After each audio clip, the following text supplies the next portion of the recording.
امریکی صدر Donald Trump ASEAN اجلاس میں شرکت کے لیے ملائیشیا پہنچ گئے۔ صدر ٹرمپ کا ملائیشیا آمد پر روایتی انداز میں رقص۔ امریکی صدر کا کوالالمپور ایئرپورٹ پر ریڈ کارپٹ استقبال۔ 3 روزہ آسیان اجلاس کا آغاز ہو گیا۔ کئی ممالک کے سربراہان مملکت شریک ہیں۔ پیپلز پارٹی آزاد کشمیر میں اپنی حکومت بنائے گی۔ صدر زرداری نے عدم اعتماد لانے کی منظوری دے دی۔ بلاول بھٹو زرداری پیر کے روز حکومت سازی کا باقاعدہ اعلان کریں گے۔ صدر آصف زرداری کی زیر صدارت ایوان صدر اسلام آباد میں پیپلز پارٹی آزاد کشمیر کی پارلیمانی پارٹی کا اجلاس۔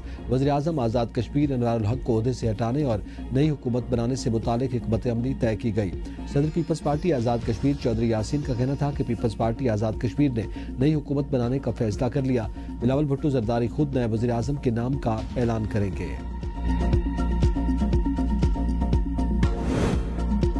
پاک افغان عارضی جنگ بندی کو مستقل امن میں بدلنے کا مشن۔ استنبول میں پاکستان اور افغانستان کے مذاکرات کا دوسرا دور ختم۔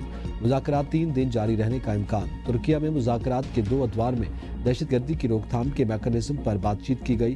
دوحہ معاہدے کے بعد پیش رفت سے متعلق ڈوسیئر کا تبادلہ خیال کیا گیا۔ پاک افغان کشیدگی سے سرحدی راستے 16ویں روز بھی بند۔ پاک افغان تجارت اور آمد و رفت مکمل طور پر معطل۔